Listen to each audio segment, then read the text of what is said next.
Hi, everyone. Welcome to our ReSourceYYC podcast, Conversation with a Consultant, hosted by Ron Bettin with our special guest, Pauline Patenaude, who is a senior business advisor and international award-winning certified management consultant. Before we get started, please let me introduce myself.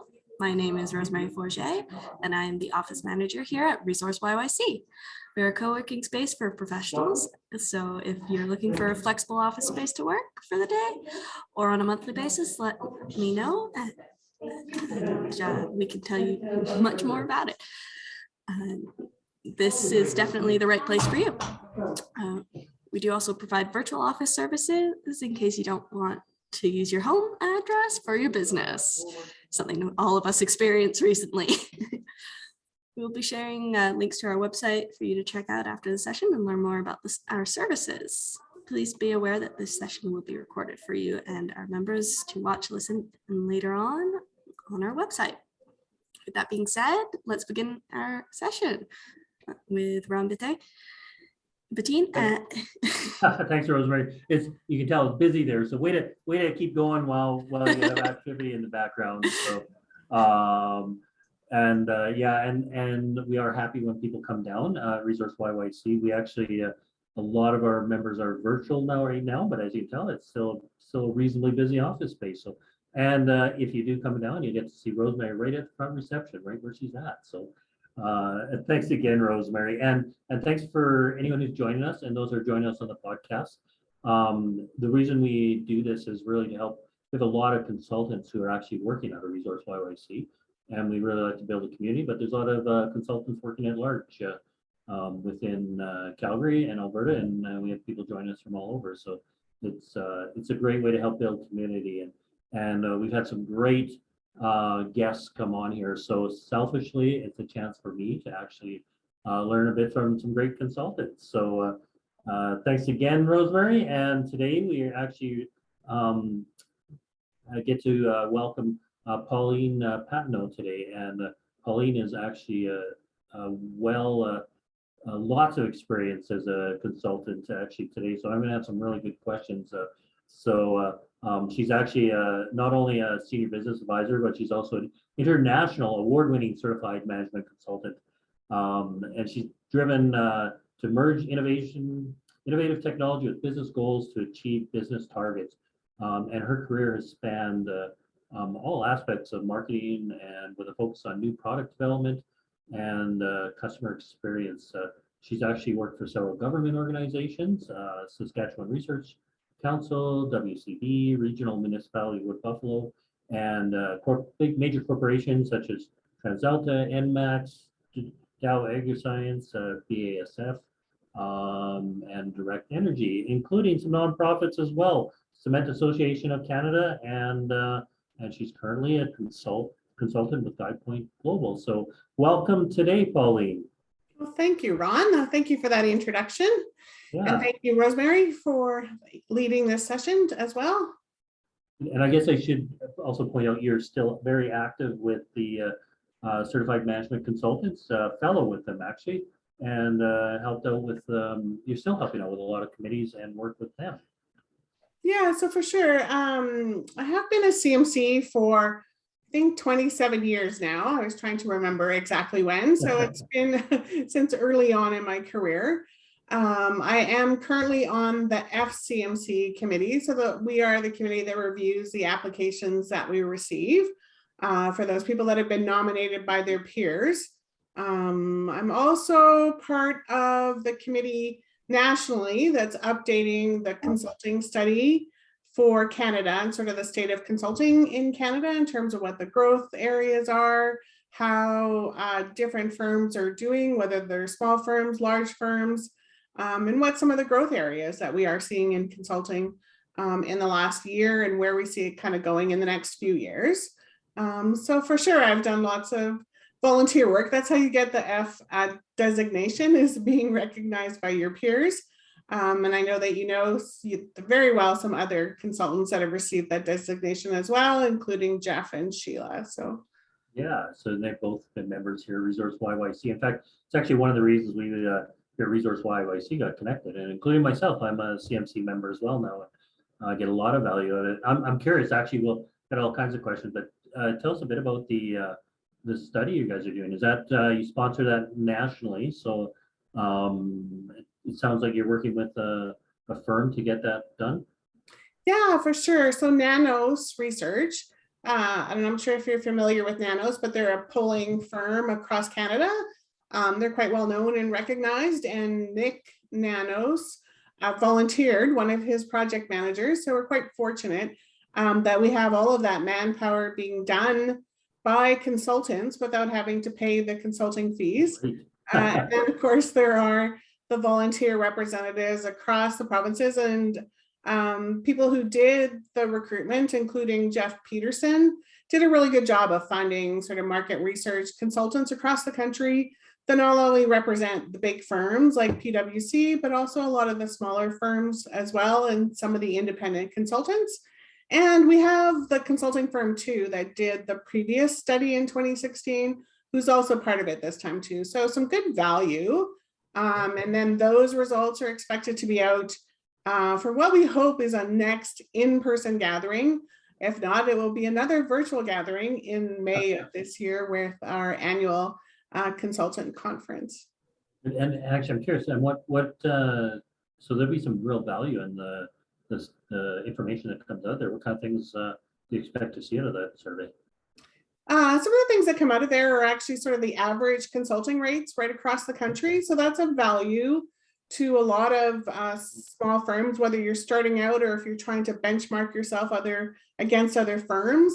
Some of the growth areas in consulting and some of the trends in consulting, that includes things like cybersecurity, which is a big growth area, especially during the pandemic, as well as digital transformation. I myself am doing my digital transformation leadership certificate from eCornell right this year. So hope to be done later this year and add that to my skill set. But yeah, there's lots of good value in that study. We publish it. All of the CMCs get the summary of it, and we're still discussing as a committee, of course, whether we're going to charge for the entire report, right? Or anyone who participates in the study is, of course, entitled to a copy of it.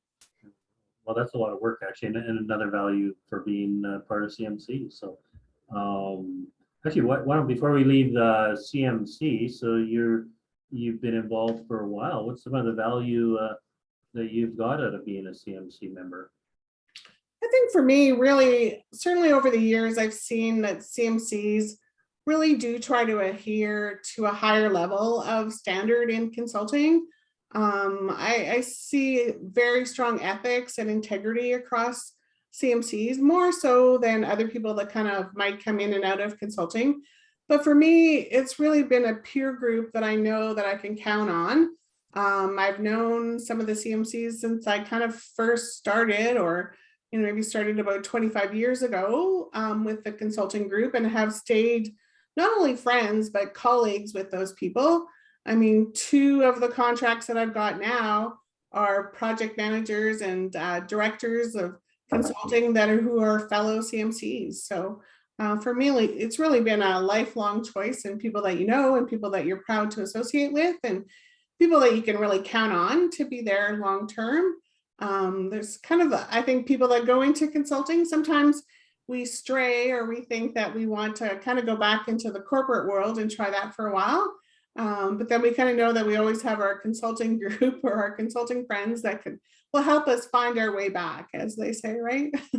Well, we chatted about that earlier, and a lot of times people end up in a corporate role or came from a corporate role and actually realize that they actually can accomplish sometimes a lot more as a consultant than if you get stuck in a position within a company. So as conversation I've had with a lot of consultants, they can add a lot of value, efficiently to companies because of the coming in from the outside with a bit of the role and flexibility they're given. So sounds like you've got a lot of that. Oh yeah, no, for sure. And then even the roles that I've had with some of the chemical companies, that's really what Guide Point is, a global network of advisors. they had reached out to me several times actually when I was at my last employer. And then after I was no longer there, I said, yeah, okay, I'll join. So yeah, well, even sometimes you think, that experience that you're gaining, someone else will value that experience for sure. Well, and let's actually maybe tell us a bit about what's your journey then? Because did you start out right from the beginning as a consultant, or did you have a career job when you started out? My first job out of university, I worked for Saskatoon Fresh Pack. One of my friends always bugs me that I've spent my entire life being 10 years ahead of the curve, right? And sometimes that causes you more pain than gain. And I was just saying that now we see it's very, very common for us to pick up, fresh salads or fresh fruit or packaged fruit from the grocery store.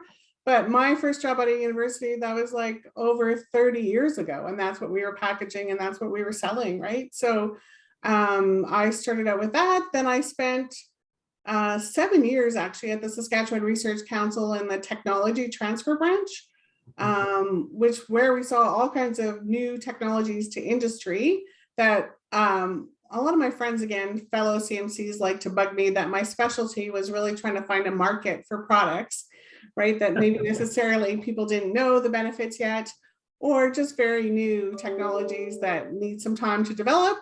And then after that, I went to TransAlta, and now I look at all the business cases that I produced at TransAlta on things like solar power and distributed generation and microgrids. So now it's 25 years later, and really those technologies have been adopted and are scaling up. So that's kind of been my career path. It's going and helping in kind of early stage technologies and products, and then really now kind of more at a more senior level, really advising companies on what areas they could get into, what are some of the growth areas, the trends, not trying to forecast the future necessarily, but kind of looking at past data and helping guide the directions into where they should be going. Well, based on your history, they clearly should be listening. You've set the trend on all kinds of things. And you find, so do you look back, I'm curious, you mentioned a few there, but any that surprised you, some of the consulting you've done that was a bit kind of maybe leading edge that surprised you actually went to market? Some of them, like I worked with BioWare too. Everybody knows BioWare out of Edmonton, who was bought out by Electronic Arts. Yeah. That was when I first started consulting actually to NRC IRAP companies. Yeah. I was surprised that they were bought out for like $800 million. But I'll tell you another good story is I also worked with Gas Buddy. Gas Buddy is a pricing app for finding the best prices on retail gas. That's not necessarily an issue in Canada because pretty much every retail gas station has the same gas prices, right? But in the US, if you drive a few miles, generally you can find a better deal. But they were also bought out by a US company for about $400 million. What they did is they paid out a portion of all that to their employees in Regina. They all paid off their mortgages. And I always joke that they still chose to stay in Regina after that, right? So I am originally from Saskatchewan, right? So we can always kind of like the Edmonton-Calgary rivalry, right? But I was really surprised too with Gas Buddy because you think, yeah, that's a good app, right? That you can actually compare pricing. But for it to be of that value to another company that's buying it out is also really quite surprising. I mean, I have yet to still work with the company, the unicorn company, right, as we call it, sort of Benevity. So come close to that number a few times, but kind of looking forward to it. So, yeah. Well, you know, I don't know how long ago Gas Buddy was sold out, but they've been around for a while. So it, you know, you move some of those dollars forward. You could call them unicorns. Just inflation. Inflation didn't let them be $1 billion. Yeah, no, for sure. It was yeah, you have a tendency to remember how old your kids were at the time. It was about 10 years ago. So exactly that, right? So that's actually cool. I didn't know Gas Buddy was actually a Canadian company. And yeah, out of Regina of all places. And then, yeah, a lot of my work, because I started out, well, early in my career with the Saskatchewan Research Council, a lot of the referrals and a lot of the technology work, advising work that comes out of there is still people related to the National Research Council. Wow. And Alberta Innovates. So yeah. Cool. And what's a typical engagement then look like for you as a consultant? Well, right now I actually have 4 different main projects, right? So I still work on, this is also one of the reasons why I received the fellow designation. But CMC Canada, we negotiated an agreement with NRC IRAP because they won't pay consultants directly. But we have that agreement that's over $1 million annually, where consultants help out small businesses to really try to help them realize the value of consulting. So typically in 40-hour assignments, we're either helping them on the business planning side or on the marketing planning side, and that can be helping them with an investor presentation, for example, or helping them with a major funding application that might be to a public sector like the government, for example, or to the bank or to private investors. But I think a typical year for me is, I think I've done 8 of those this year, and they've kind of ranged everywhere from the beekeeping industry to other kind of financial apps, actually, financial planning apps, and fintech applications. So those are always kind of a good starting or a launching point. And really a lot of those companies I've worked with several times over the years. If I look at another one is Yukon Wines. I started working with them when they were Yukon Berry Farms. They're north of Whitehorse. They started out, they didn't really do their market research first. And even if Kyle was listening, he would laugh too. That's one of the owners, but they grew 10,000 acres of Haskap berries. And then of course, that's kind of, Haskap berries grow really well in the cold, and they grow really well in Whitehorse just because of the clean air. But after a few years, it was kind of just too many berries for the local market. So fast forward a few years later, where they started making wines.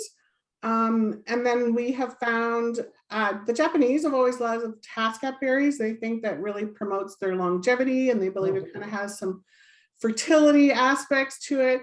Thankfully, I was past the age of getting pregnant when I started working with them and consuming Haskap berries. But yeah, it's really a cool e-commerce platform because the Japanese travel company, because people are not traveling now, but still looking for travel experiences, they buy this wine at $150 a bottle. Everything's pre-sold on the e-commerce platform. Then they ship over a container of a Sea-Can container of wine, and then everything gets delivered at the ground level, but sort of at $150 a bottle. And they're willing to pay for that Canadian Northern experience. That's also got the Northern Lights on the label. Yeah, it's just some really good success stories. But I've never found that overnight success story yet. My clients always joke around that, you know, we're a 13-year success story, or we're well, I mean, and if you're going to market wine from Northern Canada, it's, if it sells, that I actually was surprised when he even told me that. I was trying to see pictures of vineyards up there, but it's not. So it's not the Napa Valley of wine, but it sounds pretty amazing. Have you been up there? Have you got to see some of your clients, or is this all done remotely? Oh, to Whitehorse, Yukon, I've been up there 3 times. Yeah. Not this last year, but I was also hired after the initial engagement by the Whitehorse Chamber of Commerce to sit on what they call a business advisory board, which are also kind of a really cool concept because they just get together what they consider to be experts either in marketing or on the technology side, and then we spend the entire weekend with the company. But also, I mean, enjoying each other's companies and, you know, getting to try out the local restaurants and everything else. But it's also just a good business model, right? Because you're going to fly people in from different locations and then spend the weekend just advising that company. To me, it was like, those are great weekends, right? So I was going to ask you how you like being a consultant, but it sounds like some of the travel and some of the interesting people must be part of the appeal to being a consultant. Oh, for sure. I mean, I think one of the questions was, how do you balance your personal life and your consulting life? And my answer is, as much as possible, I try to combine the two all the time, right? Because if you get to know these clients, and of course, you know, particularly when they're entrepreneurs, as people that you like, you have commonalities with them. When my kids were younger, and we used to go, on trips somewhere, they'd always ask me, so is this like a vacation trip or is this like a business trip with a bit of vacation involved? Or The answer just is so yes. they knew what the expectations were, right? Yeah, well, it's work-life balance on any entrepreneur or consultant it's a tough question, because I think one of the reasons you like to be an entrepreneur or consultant is because you like to own your own business and you like to be able to have some control over, but it also probably means longer hours than you'd ever spend working for a company. So do you find sometimes you put in more hours than you'd planned, and how's your capacity for that? It's I do almost always put in more hours than planned. Yes, because there's no two projects that are the same, really. I Mhm. had never really thought about it until I was meeting for lunch with one of the guys that I used to work with. He was also one of the marketing managers. And I remember complaining to him a couple times about the number of times that we had to work on the weekends. And so Yeah. then he was really surprised. Again, I was just listening to myself talking out loud. And I said, yeah, I work on Saturdays. It Yeah. doesn't really seem like a big deal now, right? When you have the choice and when you want to.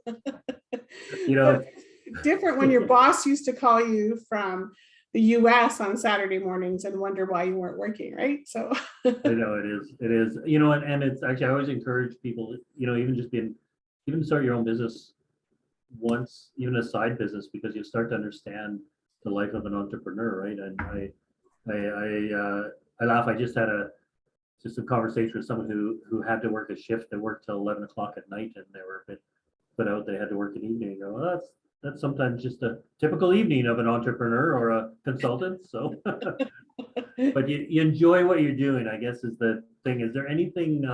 So actually, do you have any tips, like time management tips, or how do you manage your time when you have multiple clients? um yeah, I mean, I think it's really scheduling your meetings and kind of external commitments around when your productive times are and when they're not. Like I typically always try to keep my mornings for work, for Mm-hmm. project work and consulting work, and then schedule meetings in the afternoon. And for the most part, that works for a lot of people. Some entrepreneurs like to meet first thing in the morning. Yeah. So you try to accommodate everyone. Guide Point Global, for example, is a company out of the UK. So I do get lots of messages kind of at 11 o'clock at night, right before I'm going to bed, and stuff comes through Yeah. while you're sleeping. But in some cases, that 24-hour cycle actually works well, because you can get Yeah. back to someone, then they can send you the materials, and then they're there first thing when you wake up the next morning, right? So Well, have you done much international consulting, or has it mostly been in Canada?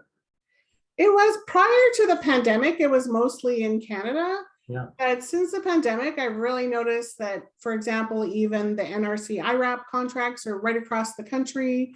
And then some of the clients, for various reasons, they've either had to go back to their home countries to look after families, for example. So people are in India or in Russia.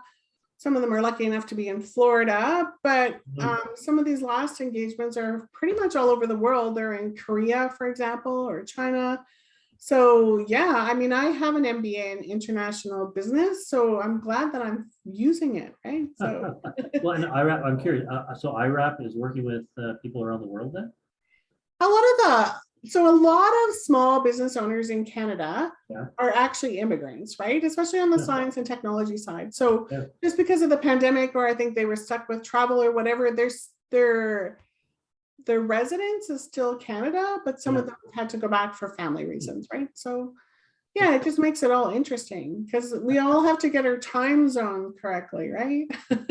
It'll be interesting when we finally get through this. Do you think business and your consulting has changed permanently because of it then? I hope so, for sure. Like if this had kind of happened, even for me, like 10, 15 years ago, would have been ideal, right? When you're trying to manage your family when they're young and you're always trying to juggle childcare, or somebody's always sick, kind of like now again, right? It's just so much easier now when you can get on a Zoom call. I mean, I struggled at the beginning for sure. And then you just kind of realize, okay, well, this is the new whatever this is. So That's if you're a consultant and you're supposed to have change management as part of your skill set, let's just make it work, right? There you go. Yeah, I'm curious. I know some things are make it quite efficient because you can literally go click off one meeting and be in a next, which is great. But there is that personal thing. I think maybe you find a downside. Are you not connecting with some of the people as well, or do you find how do you get around the fact that you can't sometimes be in that same room, kind of like your brainstorming you did up in the Yukon there. There's a lot accomplished face to face. So how do you find you get around that with the Zoom and consulting now? Yeah, I think it's just still trying to take the time to get to know people personally, right? So, and getting people to trust you. I had one project that kind of went a bit sideways to start with last year when I was really busy. And I think it was just because yeah, on the Zoom calls and you've never met some of these clients in person. Yeah. It's just, and a lot of them are early stage technologies where they don't have a website yet, or they don't have the product concept, or it's difficult to visualize. It's really kind of just taking the time to ask more questions and make sure that you go back and get their approval before you move forward on things, right? So then that got back on track again? it did, yes. Yeah. I'm curious, and without mentioning names, have you had any bit of a train wrecks along the years there that if you have a do-over, you would do them differently or not at all?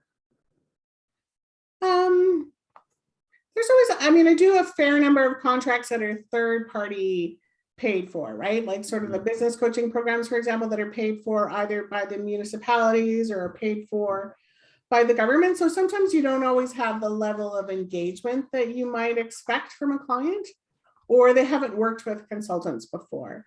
So some of them, yeah, it's like when you look in the rearview mirror, you can think, yeah, when I heard them complaining about consultants at the first meeting, I should have seen how to manage that better, right? But to me, it's really kind of building up that trust relationship, and just, getting them to relate to you, and then really not coming in kind of as the know-it-all consultant. I just had a client this morning and I was saying that he's on a weekly coaching call. And the first week, he didn't seem to open up at all. But this week, at the end of last week, I asked him, okay, you come up with a contest idea that you're going to run on Facebook, and you decide what's kind of a suitable prize that people would want to win, that they're going to give up their name and their email address for you, right? So he actually came up with a really good one, and I don't think he'd mind me mentioning it, but he's in Sylvan Lake and he owns The Launch, which is a marine shop where you can launch your boat for the day. So he came up with giving away for Valentine's Day. So make sure I'll send you the link afterwards if you want to. 2 paddleboard rentals for a couple or 2 people, plus a picnic lunch that they can take along with them on their day out paddleboarding. Plus, of course, he also has coffee right in his shop. I said, you also have to give free coffee. So, because he was like, no, he didn't want to give away gift cards. And I'm like, okay, well, you come up with something. And he came up with something better than I could have ever thought, actually. Awesome. Well, it's good. It's a bit of a dilemma, not dilemma of consultant, but it's the best consulting you could do is actually to get the most sometimes of your clients. I suspect after all your years of consulting, you have lots of good ideas, but probably the most successful are the ones the clients help come up with themselves, right? Just like that. Oh, for sure. Yeah. I was kind of trying to convince him too that he needed to use some humor in some of his ads and his posts, right? Because that's what we're all looking for after 2 years of the pandemic. Is there anything funny about this? So I was just showing him one other client who sells high-end pool tables or billiards tables, how he's got the family pets in almost every photo, right? So they're on top of the pool tables, they're playing pool. Well, in marketing to your background, I'm curious, how do you market yourself? I'm like a typical cobbler, they say, right? I'm the last person to look after myself, but I make sure that always do good quality work and get testimonials. Even after this last marketing calendar workshop I had done, all the clients I think they were on the workshop decided that they were going to give me good reviews on Google My Business because they realized I didn't have very many on there. So they took it upon themselves to do. But I think a lot of it, especially with professional management consulting and certainly being an independent consultant or a small firm, is that you have to do good quality work and then just maintain good quality relationships with project managers, right? You find you end up marketing yourself as a company or marketing yourself as your individual professional? Often as a company, right? Because even though I'm a marketing expert, or typically more so on the new product development side, I was getting a lot of requests for digital marketing, especially since the pandemic. So brought on actually 2 other CMCs, probably ones that you know, to kind of help me out with the first few clients. And then worked on getting those digital marketing certifications through the American Marketing Association. I'm still working on those, but really being able to offer that level of service to clients. And then in addition to myself, I've always tried to hire summer students. I have an intern that until the end of March on the digital marketing and analytics side. And then subcontractors, right? So that's a great thing about Calgary. There's people, even if they're working full-time, they're still willing to do stuff on the side or vice versa. So you just got to be flexible, I like to call it. Well, those are great tips, because a lot of people starting out consulting, they spend a lot of time over analyzing how to be a consultant. When sometimes, and I will actually put a plug for CMC, because it actually helps guide people, give them, once they're into consulting, some real, one, connections, and also helps them with how to be a professional consultant. But there's so many people that it's just a mental barrier to start to be a consultant. So it sounds like sometimes it's just a matter of taking a job and getting at it, right? Yeah, I mean, you're always supposed to not go outside your area of expertise, but there's always, there's a bit of learning too that you can do, right? If it's marketing and it's maybe you're not a Google marketing expert, then you learn to become one, right? Well, and I think you already said it, is also surrounding yourself. So being a consultant doesn't mean you're expert at everything. It actually means you probably should be smart enough to know when you hire experts and get other people around you as well, right? So sounds like your network is huge that way. No, for sure. And I have a good example of one that started out as a marketing contract for an online school. And then the funder actually pivoted. So then she was supposed to pick an online system for actually delivering courses globally. So yeah, I brought in another CMC who kind of did all the work, right? So, but she hadn't done what we call the management advisory services before. So really just gave her a few tips and a few pointers, and she's presenting the final report next week. So well, and some of the clients, they don't even actually, one of the reasons they need you is because they don't actually know the question they even need to ask, right? They're trying to formulate, they know they have a problem, but are trying to formulate what could be the solution. So just merely getting in there and advising sometimes and having those conversations can really help. So yeah, and I find with a lot of entrepreneurs, even though they're running small businesses, a lot of them are lonely, or they just don't have anyone to bounce ideas off of, right? So it's valuable to have that advisor or coach or trusted advisor, as you would call it. So how do you already mentioned you're taking your digital marketing course. What do you do for personal development and networking, and yours as a consultant, management consultant? So yeah, as a CMC, of course, we have to record our professional development time on an annual basis. So some of that includes the volunteer work as well. So the updating the consulting study counts as those professional development hours. I am also a program advisory council member for the SAIT School of Business. So with those, there's the networking sessions, as well as all the people who are program advisory council members. I belong to the American Marketing Association, and I have off and on for probably over 20 years, but they have a lot of good resources, and I would consider them to always be just a little bit more advanced than what we are in Canada. Even myself, I had applied for the Canada Alberta Job Grant to do the digital certification, and they would have preferred someone in Canada, but I kind of pointed out how this was probably, if we're really going to be leading edge and get to that point of having enough qualified employees and qualified resources that maybe we need to look outside Alberta for now anyways, until we kind of get caught up. But yes, I do make a point of recording them, the volunteer hours. And then there's, I think, micro credentialing, which is becoming a hot topic sort of at places like the colleges and the universities, is becoming more and more common, right? So even one that I had looked at on more than one occasion was kind of doing the Prosci change management certification too, right? Cool. Hey, we've already chatted for half an hour. I think we could chat for longer. And hopefully anyone who listens to this podcast gets some good tips. I think the one takeaway definitely from this podcast is, if you are a consultant or you want to get a consulting, follow.